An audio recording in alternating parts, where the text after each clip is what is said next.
तो दोस्तों, bright future smart classes में आपका स्वागत है। और आज हम पढ़ेंगे डायरेक्ट और इनडायरेक्ट को, जो कि हाई स्कूल और इंटर का बहुत ही इम्पोर्टेंट चैप्टर है, जिससे कंपटीशन में काफ़ी क्वेश्चन पूछे जाते हैं। और इसको हम सही तरीके से पढ़ेंगे, जिससे कि आने वाले जो भी कंपटीशन एग्ज़ाम है या फिर जो भी आपका हाई स्कूल और इंटरमीडिएट का सिलेबस है, उसको अच्छी तरीके से आप तैयार कर सकें। तो देखेंगे डायरेक्ट और इनडायरेक्ट। डायरेक्ट मीन्स क्या होता है दोस्तों? तो डायरेक्ट मीन्स होता है प्रत्यक्ष। क्या होता है? प्रत्यक्ष। यानी किसी भी बात को प्रत्यक्ष रूप में कहना ही डायरेक्ट कहलाता है। इनडायरेक्ट क्या होता है? अप्रत्यक्ष। अप्रत्यक्ष होता है। और इसको हम निरीक्षण भी बोलते हैं। निरीक्षण मीन्स होता है कोई भी जो कथन होता है, नरेट करने की, हम किसी भी चीज को किस प्रकार से व्यक्त करने की प्रक्रिया को हम कहेंगे निरीक्षण।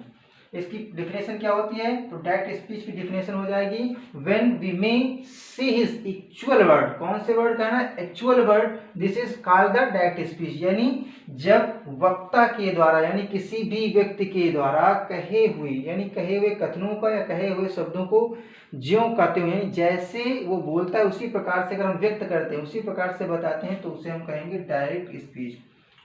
क्या कहेंगे दोस्तों? Direct speech. अगर पूछ लिया है डायरेक्ट स्पीच क्या होता है, तो क्या बताओगे? जब वक्ता के द्वारा, किसी भी वक्ता के द्वारा जो भी कहा जाता है, यानी उसके द्वारा कहे हुए कथनों को ज्यों का त्यों बोला जाता है, यानी जैसे वह बोलता है उसी प्रकार से बोला जाता है, तो उसे हम कहेंगे डायरेक्ट स्पीच। और इसकी पहचान दोस्तों क्या होती है? पहचान में हम लिखेंगे कॉमा और इन्वर्टेड कॉमा लगा होता है। इनडायरेक्ट स्पीच क्या होती है दोस्तों? समझ में आ गया होगा। डायरेक्ट स्पीच क्या होता है? इनडायरेक्ट स्पीच देख लीजिए, we may report what he say without जो quoting his the exact word, यानी जो एग्जैक्ट आपके वर्ड होते हैं उनको हम, इसके लिए जब this is called the indirect speech. यानी किसी भी जो कोई भी जो वक्ता होता है, किसी वक्ता के द्वारा कहे हुए कथनों को बदल करके, यानी अपने ढंग से प्रस्तुत करने की प्रक्रिया को हम क्या कहते हैं? Indirect speech. यानी कोई भी व्यक्ति अगर कुछ कहता है, उसको अपने ढंग से प्रस्तुत करना ही इनडायरेक्ट कहलाता है। तो ये दोस्तों क्या हो जाएगा? Indirect speech. और ये जो परिभाषा दी है वो पीसी रेन ने प्रस्तुत की है। तो दोस्तों देखेंगे, इसका एग्जाम्पल भी देख लेंगे। Ram said I am very busy now. तो ये क्या हो जाएगा? ये आपकी हो जाएगी डायरेक्ट स्पीच। डायरेक्ट स्पीच हो जाएगी। और इसी को हम चेंज करके लिख देंगे, Ram said comma inverted comma हटाकर दैट, आई को चेंज करेंगे राम के अनुसार, हो जाएगा ही। सेंटेंस को चेंज करेंगे, वॉज वेरी बिजी, और नाउ का हो जाएगा देन। दोस्तों जब इस सेंटेंस को हम चेंज कर देंगे, इस चेंज करने की प्रक्रिया को हम कहेंगे इनडायरेक्ट। क्या कहेंगे? Indirect speech. तो दोस्तों यहाँ देखना है आपको, ये डायरेक्ट स्पीच हो गई और ये कौन सी स्पीच हो गई? Indirect speech. यानी जब हम किसी भी व्यक्ति के कहे हुए कथनों को जैसे वो बोलता है उसी प्रकार से अगर व्यक्त करते हैं, तो उसको कॉमा और इन्वर्टेड कॉमा के अंदर रखा जाता है। अगर उसको हम चेंज कर देते हैं, अपने भाषा में या अपनी लैंग्वेज में अपने कथनों में व्यक्त करते हैं, तो उसे हम क्या करेंगे? यहाँ पर दैट कंजक्शन लगा देंगे, और लगाने के पश्चात में उसको हम चेंज कर देते हैं। ये प्रक्रिया इनडायरेक्ट स्पीच कहलाती है। तो दोस्तों देखेंगे, इसमें ये तो आपको समझ में आ गया होगा कि डायरेक्ट किसे कहते हैं और इनडायरेक्ट किसे कहते हैं, यानी प्रत्यक्ष क्या होता है और अप्रत्यक्ष क्या होता है। तो ये हो गया दोस्तों प्रत्यक्ष और अप्रत्यक्ष। अब देखेंगे ये डायरेक्ट और इनडायरेक्ट स्पीच किस प्रकार से इसमें परिवर्तन होता है, क्या क्या चेंजेस होते हैं, कहाँ कहाँ पर चेंजेस होते हैं, इसको हम डीपली समझेंगे। तो यहाँ पर देखेंगे, जो कोई भी जो डायरेक्ट स्पीच होती है, इसमें कौन कौन से पार्ट होते हैं। पार्ट सबसे पहले देखेंगे तो इसमें दो पार्ट आपको देखने को मिल रहा है। एक तो यहाँ से यहाँ तक का पार्ट आपको मिल रहा है, और दूसरा पार्ट जो मिल रहा है वो यहाँ से यहाँ तक का पार्ट मिल रहा है। तो जो पहला वाला पार्ट होता है, इसे हम बोलते हैं रिपोर्टिंग स्पीच। तो दोस्तों क्या बोलते हैं इसे हम बोल देंगे रिपोर्टिंग वर्ब। रिपोर्टिंग वर्ब क्या दोस्तों बोलेंगे इसे हम? इसे हम बोल देंगे रिपोर्टिंग वर्ब। जो पहला आपका ये जो पहला पार्ट होता है इसको बोलेंगे रिपोर्टिंग वर्ब, और दूसरे वाले पार्ट को बोल देंगे रिपोर्टिंग स्पीच।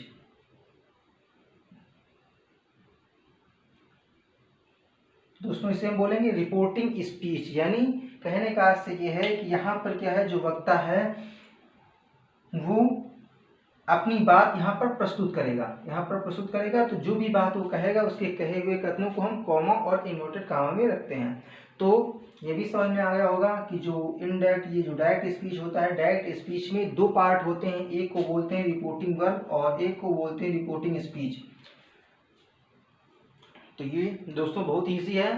आप पहले आपने समझा कि डायरेक्ट स्पीच क्या होती है, फिर आपको पता चला इनडायरेक्ट स्पीच क्या होती है, आपको इंग्लिश और हिंदी दोनों में आपको डिफिनेशन भी पता चली, और उसके पश्चात में आपको ये भी एक एग्जांपल भी दिया गया कि डायरेक्ट स्पीच क्या होता है और इनडायरेक्ट स्पीच को किस प्रकार से पहचानेंगे। इनडायरेक्ट स्पीच यानी डायरेक्ट स्पीच होती है, उसके दो पार्ट होते हैं, पहला रिपोर्टिंग वर्ब होता है, दूसरा क्या होता है, रिपोर्टिंग स्पीच। तो ये दोस्तों आपको ध्यान समझना है कि रिपोर्टिंग वर्ब और रिपोर्टिंग स्पीच क्या होता है। तो दोस्तों इसका स्क्रीनशॉट भी ले लीजिए, फिर उसके बाद में आगे देखते हैं कि इसमें क्या क्या परिवर्तन होता है। बदलने के नियम। तो दोस्तों देखेंगे कि जो इनडायरेक्ट स्पीच होती है, इनडायरेक्ट स्पीच को हम बदलते कौन कौन से नियमों का प्रयोग करते हैं, तो उसमें 3 प्रकार के नियमों का प्रयोग किया जाता है। वो कौन कौन से नियम हैं उनको हम देख लेंगे। 3 प्रकार के नियम हैं। कितने प्रकार के? 3 प्रकार के नियम हैं, और इन 3 प्रकार के नियमों को थोड़ा हम डीपली देख लेंगे जिससे कि हमको समझ में आ जाए। 3 प्रकार के नियम हैं।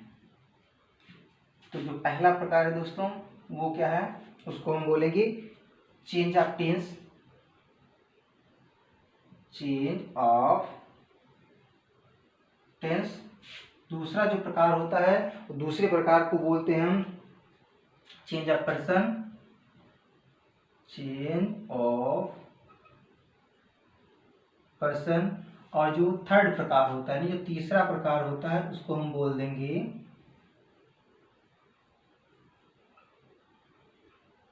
Change of parts of speech. दोस्तों 3 प्रकार से डायरेक्ट को इनडायरेक्ट सेंटेंसों में चेंज किया जाता है। वो 3 प्रकार कौन कौन से हैं? वो 3 प्रकार हो गए। पहला प्रकार कौन सा होगा, यानी change of the tense, change of the person and change of the part speech. तो पार्ट ऑफ स्पीच में कैसे चेंज करना है, किस प्रकार से हमको टेंस में चेंज करना है, किस प्रकार से पर्सन में चेंज करना है, तो इसको हम किस प्रकार से चेंज करते हैं ये देख लेंगे। तो सबसे पहला जो चेंज होता है वो टेंस के अकॉर्डिंग कैसे होगा, तो यहाँ पर हम शॉर्ट में कुछ नियम लिख रहे हैं, उनको आपको क्या करना है, थोड़ा सा अपनी कॉपी में नोट कर लेना है, या फिर उनको आप स्क्रीनशॉट रख लीजिए। तो ये टेंस में किस प्रकार से चेंज होंगे, इस शॉर्ट में आप देखिए कि अगर कहीं पर आपको मिल जाता है वर्ब में वर्ब की फर्स्ट फॉर्म या फिर एस मिल जाए इसमें, या ई एस मिल जाता है, तो आपको क्या करना है, वहां पर वर्ब की सेकंड फॉर्म लगा देना। क्या लगा देना दोस्तों, वर्ब की सेकंड फॉर्म। अगर आपको कहीं पर मिल जाता है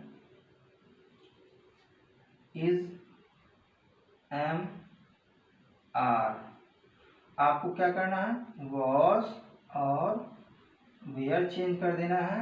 अगर आपको कहीं पर हैज और हैव मिल जाए तो आपको हैड में चेंज कर देना है। अगर आपको वर्ब की सेकंड फॉर्म मिल जाती है तो आपको हैड और वर्ब की थर्ड फॉर्म कर देना है। अगर कहीं पर आपको मिल जाता है सेंटेंस में, अगर आ जाता है वॉज और वेयर, तो आपको क्या कर देना है, आपको हैड बीन में चेंज कर देना है। अगर कैन आ जाता है तो आपको कुड में कर देना है। मे आ जाता है तो आपको माइट कर देना है। विल आ जाता है तो आपको वुड कर देना है। शैल आ जाता है तो आपको शुड कर देना है। तो दोस्तों ये आपको नियम आपको फॉलो करने हैं। इसमें बहुत इजी, एक ही पेज में आज हम आपको सबको सारे नियम बता देंगे आपको, और बस आपको इतने ही नियम आपको याद रखने हैं। क्या देखना है कि वर्ब के फर्स्ट फॉर्म यानी प्रेजेंट इंडेफिनिट टेंस अगर आता है तो आपको पास्ट इंडेफिनिट में चेंज कर देना है। कॉन्टिन्यूअस टेंस आता है, प्रेजेंट कॉन्टिन्यूअस टेंस तो पास्ट कॉन्टिन्यूअस टेंस, अगर प्रेजेंट परफेक्ट टेंस तो past perfect tense, past indefinite तो पास्ट परफेक्ट टेंस, और अगर पास्ट कॉन्टिन्यूअस टेंस आता है तो आपको पास्ट परफेक्ट कॉन्टिन्यूअस टेंस में चेंज कर देना है। कैन का कुड कर देना, मे का माइट से विल का वुड और साइल का शुड कर देना। अब चेंज ऑफ पर्सन किस प्रकार से चेंज करेंगे, पर्सन में चेंज करें तो हमको पता है कितने प्रकार के पर्सन होते हैं। एक होता है फर्स्ट पर्सन, एक होता है सेकेंड पर्सन,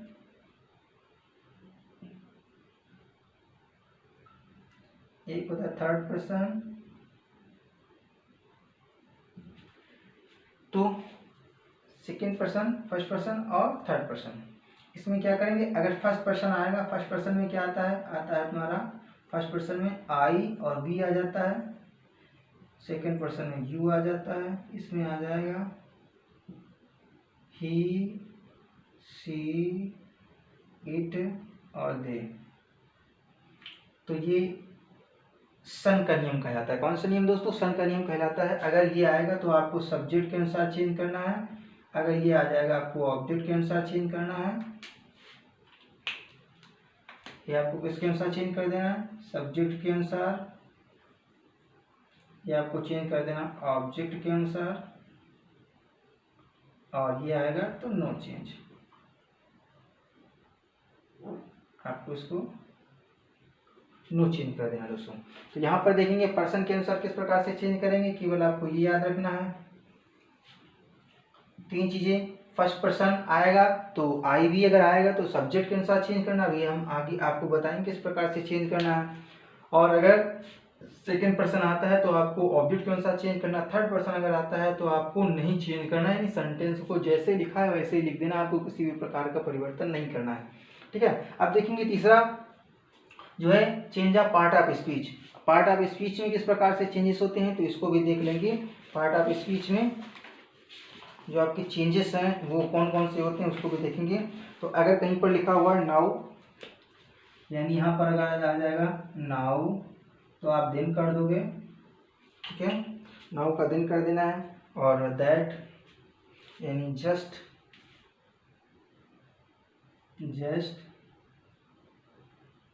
टुडे,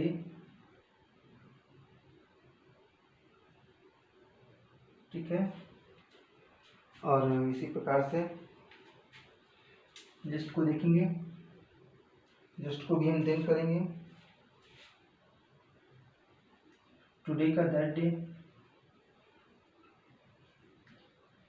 इसी प्रकार से दैट का,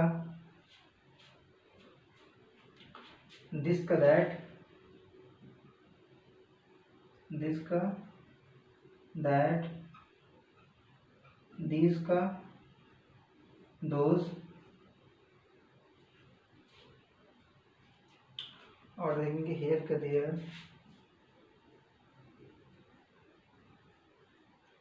study, the previous day, tomorrow,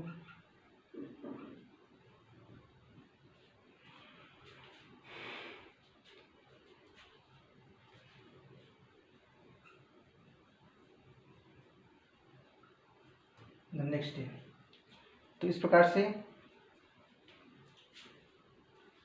एगो का, तो इस प्रकार से दोस्तों देखेंगे आपके ये नियम हो गए, और ये नियमों को आपको फॉलो करना है। यानी कहने का आशा है चेंज ऑफ जो स्पीच है उस स्पीच में क्या चेंज करोगे, नाउ को देन करोगे, जस्ट का देन भी होगा, और टुडे का दैट डे होगा, दिस का दैट होगा, दिस का दोज होगा, और हेयर का देर होगा, स्टरडे का द प्रीवियस डे हो जाएगा, टुमारो का नेक्स्ट डे हो जाएगा, एगो का बिफोर हो जाएगा। सन के नियम में अगर पूछा जाएगा तो आपको किस प्रकार से चेंज करने हैं, आपको चेंज कर देना है, यानी फर्स्ट पर्सन को आई वी के अनुसार सब्जेक्ट को के अनुसार चेंज कर देना, सेकंड पर्सन यू को ऑब्जेक्ट के अनुसार चेंज कर देना, third person he see it को दे के अनुसार, यानी ही सी इट अगर दे आएगा तो नो चेंज, कोई चेंज नहीं करना है। ये नियम आपको याद रखने हैं, बस इतने से नियम है और आपको आ जाएगा इनडायरेक्ट से डायरेक्ट से इनडायरेक्ट में चेंज करना। तो दोस्तों बहुत ही शॉर्ट में नियम, और इसके हमने बता दिया है कि कितने प्रकार से होगा, 1 2 और 3, यानी 3 प्रकार से। अगर ये नियम आप याद कर लेते हैं तो आपको अच्छी तरीके से डायरेक्ट और इनडायरेक्ट आ जाएगा। तो इसको आप स्क्रीनशॉट ले लीजिए या फिर इसको आप कॉपी में नोट कर लीजिए, फिर आगे हम चलते हैं।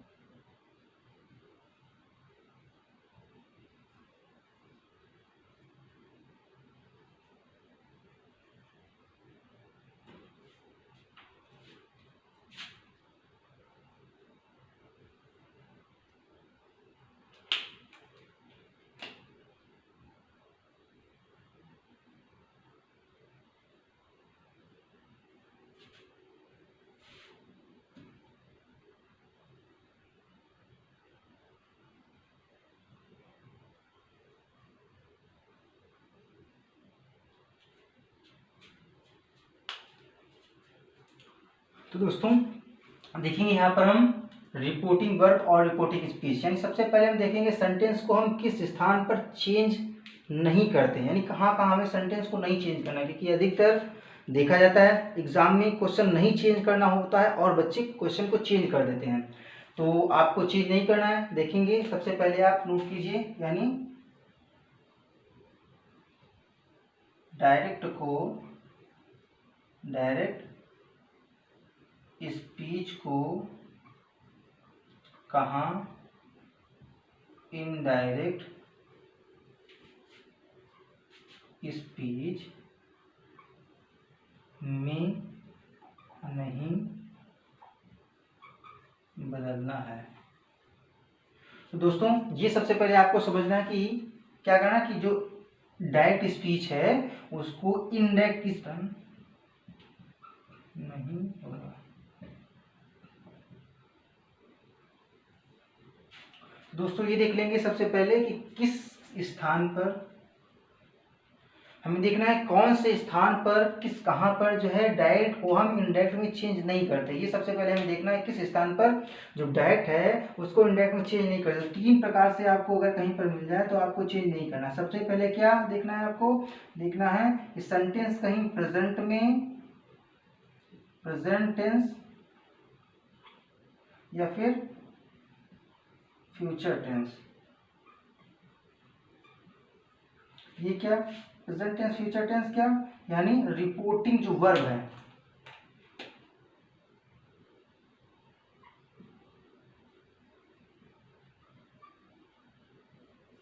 जो रिपोर्टिंग वर्ब है दोस्तों, रिपोर्टिंग वर्ब कहाँ पर है, ये रिपोर्टिंग वर्ब, ये जो है रिपोर्टिंग वर्ब जहां पर अगर प्रेजेंट टेंस में आ जाए या फ्यूचर टेंस में आ जाए तो हमको क्या करना है, वाक्य में परिवर्तन नहीं करना है, केवल क्या लगाना है, केवल दैट लगाना है।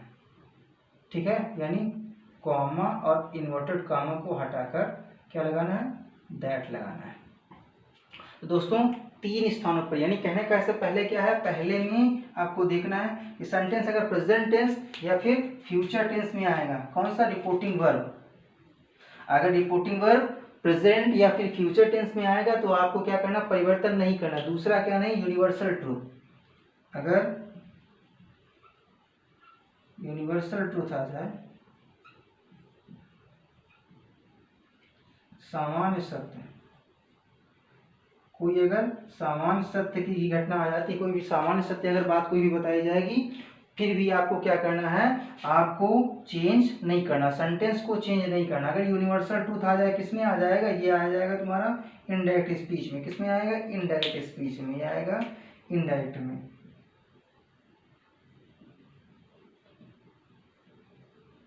इनडायरेक्ट स्पीच में अगर आ जाएगा यूनिवर्सल ट्रूथ तो आपको परिवर्तन नहीं करना है। या फिर कोई भी अगर कोई भी एडम फ्रेज आ जाता है, यानी अगर कहीं पर कोई भी मुहावरा, आदत, और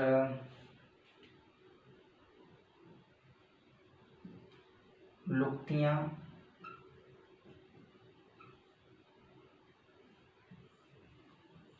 अगर कहीं पर कोई भी मुहावरा आ जाता है, आदत आ जाती है, लोक्तियाँ आ जाते हैं, ठीक है, अगर कोई ऐसी बात आ जाएगी तो उसको भी हमको परिवर्तन नहीं करना है, सेंटेंस को ज्यों का त्यों रखना है, ठीक है दोस्तों।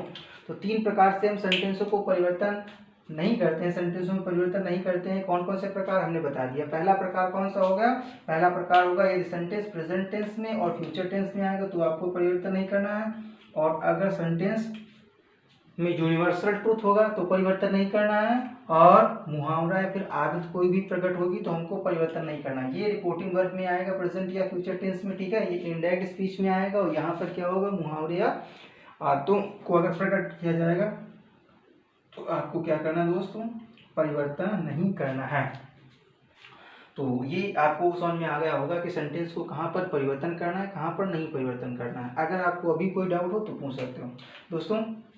और एक बार जिससे यहाँ पर लिखा हुआ कुछ बच्चों को परेशानी होगी कि प्रेजेंट टेंस और फ्यूचर टेंस कैसे पहचानेंगे, प्रेजेंट टेंस है या फ्यूचर टेंस है, तो इसको भी हम लिख रहे हैं जिससे आपको आसानी हो जाए। तो ये प्रेजेंट टेंस वहाँ पर कहीं पर आ जाता है, अगर से लिखा होता है, या यहाँ पर आ जाएगा सेज, यहाँ पर हम लिख रहे हैं, ये प्रेजेंट के बारे में बता रहे हैं, किससे आ जाएगा, सेज आ जाएगा, इज सेइंग आ जाएगा, इज सेइंग हो जाएगा, हैज सेड, ठीक है। अगर ये आ रहे हैं, देखो क्या हो जाएगा, प्रेजेंट टेंस में अगर सेंटेंस आएगा तो वहां पर से लिखा होगा, सेज लिखा होगा, इज सेइंग लिखा होगा, हैज सेड लिखा होगा, किसमें, रिपोर्टिंग वर्ब में। तो आपको परिवर्तन नहीं करना है, सेंटेंस को परिवर्तन नहीं करना, केवल क्या लगाना, दैट लगाना दोस्तों। अगर फ्यूचर में भी कंफ्यूजन है तो वो भी हम आपको लिख रहे हैं जिससे कि आपको समझ में आए। फ्यूचर टेंस में क्या आता है, तो याद रखना केवल विल और शैल। अगर स्टार्ट में कहीं पर भी विल या शैल आ जाएगा तो ये समझ जाइए कि आपको परिवर्तन नहीं करना है, किसमें, रिपोर्टिंग वर्ब में, याद रखना रिपोर्टिंग वर्ब में दोस्तों, ठीक है। अगर रिपोर्टिंग वर्ब में प्रेजेंट टेंस आ जाए, फ्यूचर टेंस आ जाए तो आपको परिवर्तन नहीं करना है, नंबर 1। नंबर 2 क्या है, यूनिवर्सल ट्रूथ, अगर सामान्य सत्य बात आ जाए सेंटेंस किसमें, रिपोर्टिंग स्पीच में, जैसे the sun rises in the east, the earth is round, man is mortal, the moon shines in the night, ठीक है। तो इस प्रकार से कोई भी अगर सेंटेंस आ जाएगा, ऐसा सेंटेंस जो सत्य होगा, जो सत्य बताएगा, उसमें आप में परिवर्तन नहीं करना, केवल दैट लगाना। इसी प्रकार से आपको पता है सत्य बातें कभी भी चेंज नहीं हो सकती हैं, तो इसीलिए परिवर्तन नहीं करेंगे। मुहावरा, आदतें, अगर आदतों के बारे में बात की जाएगी, लोकियों के बारे में बात की जाएगी, अगर ये सेंटेंस में आ रहे हैं फिर भी आपको परिवर्तन नहीं करना है। तो 3 चीज़ें आपको पता होनी चाहिए जिसमें सेंटेंस को परिवर्तन नहीं करना है। इसके एग्जाम्पल भी हम देख लेते हैं जिससे आपको और आसानी हो जाए समझने में। दोस्तों एग्जाम्पल देख लेंगे इसके। नंबर 1 इसे लिखा हुआ है, पहले प्रेजेंट का देख रहे हैं, he says comma inverted comma Ram is ill, ठीक है। तो यहाँ पर ही सेज लिखा हुआ, राम इज इल। देखो सेंटेंस में क्या आ गया, सेज, दोस्तों सेज आ गया, तो यहाँ पर क्या करेंगे हम, सेंटेंस को परिवर्तन नहीं करेंगे, केवल क्या लगाएंगे, दैट लगाएंगे। यहाँ क्या करेंगे, ही सेज का सेज ही रहेगा, यहाँ दैट लगाएंगे, राम इज इल। दोस्तों देखो क्या किया हमने, यहाँ पर क्या है, कॉमा इन्वर्ट कॉमा को हटाकर केवल दैट यूज किया गया और कुछ भी नहीं यूज किया गया है। तो इस प्रकार से हम परिवर्तन नहीं करेंगे, ठीक है दोस्तों। ये एक और सेंटेंस देख लेते हैं, इससे आपको आसानी हो जाए समझने में। दूसरा सेंटेंस देखेंगे फ्यूचर का, ही विल से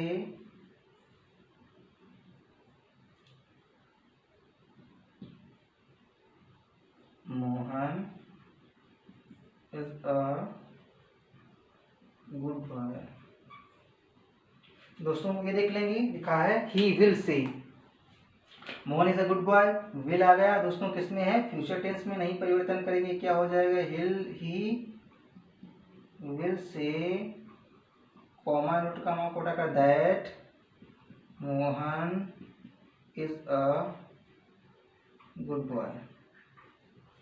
दोस्तों इस प्रकार से आपने देखा ये दोनों सेंटेंस में कोई भी परिवर्तन नहीं हुआ, केवल कॉमा और इन्वर्टेड कॉमा को हटाकर केवल दैट का यूज किया गया। यूनिवर्सल ट्रुथ में देख लेंगे एक सेंटेंस, इसका भी एग्जांपल देख लेंगे। तो इसका एग्जांपल जैसे द टीचर